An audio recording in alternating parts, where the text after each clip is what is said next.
እንኳን ለ2018 በጀት ዓመት የፓርቲያችን የሁለተኛው ሩብ ዓመት ኮንፈረንስ በሰላም አደረሳችሁ አደረሰን።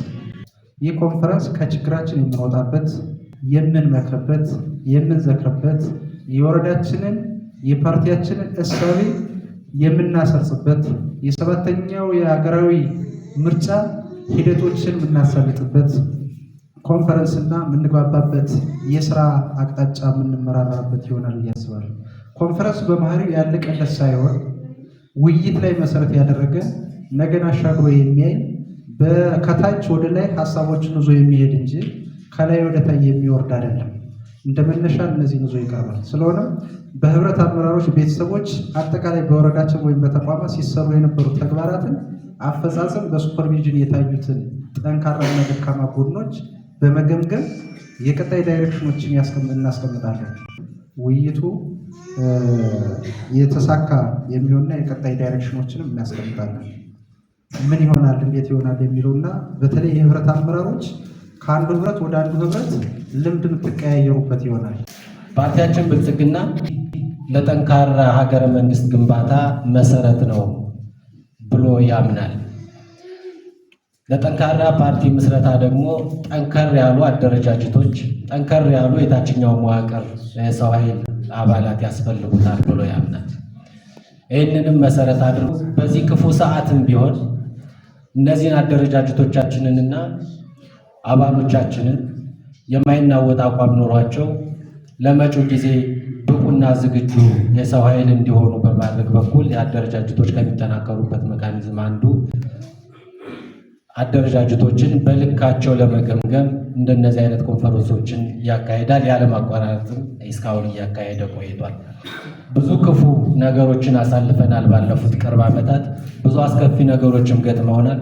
በምንም አይነት ነባራዊ ሁኔታ ሆነን ግን እነዚህን አደረጃጀቶቻችንን ሳንበትን ብቻም ሳይሆን መደበኛ ስራቸውን ሳያቋርጡ ተግባራቸውን እየሰሩ እንዲቆዩ ለማድረግ ተሞክሯል።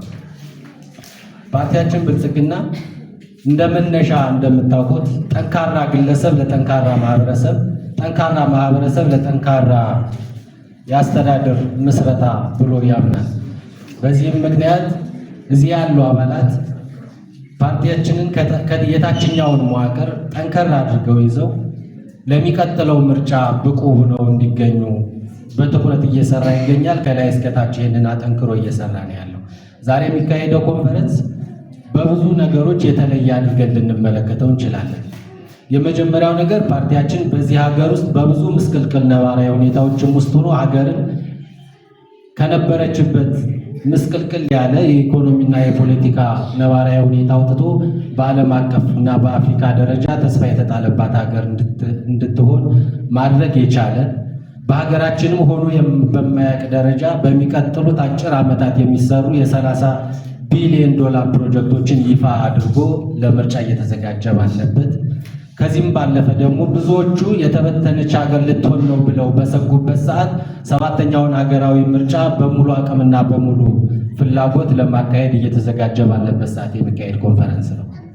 ስለዚህ ይህንን ኮንፈረንስ እዚህ ያለ ታዳሚም ሲመለከተው ሲሳተፍ የቤት ስራ ሊወስድበት እንደሆነ ፓርቲያችን ብልጽግና በአሸናፊነት የሚወጣበት ብቻም ሳይሆን ምርጫችን ፍጹም ሰላማዊና ዲሞክራሲያዊ በሆነ መንገድ፣ አሳታፊ በሆነ መንገድ ምርጫውን አሳክቶ ማለፍ እንዲችል ሁሉም አባል የራሱን ድርሻ ሊወስድ የቤት ስራ ሊወስድና ሊቀበል የመጣ መሆኑን አውቃችሁ ይህንን ኮንፈረንስ በንቁ ተሳትፎ በበቃ የህሊና ዝግጅት እንድትሳተፉና ለውጤታማነቱም እንድትተጉ አደራ እያልኩኝ የኮንፈረንሱ በይፋ የተከፈተ መሆኑን ነው ማሳወቅ ፈልግ። አመሰግናለሁ።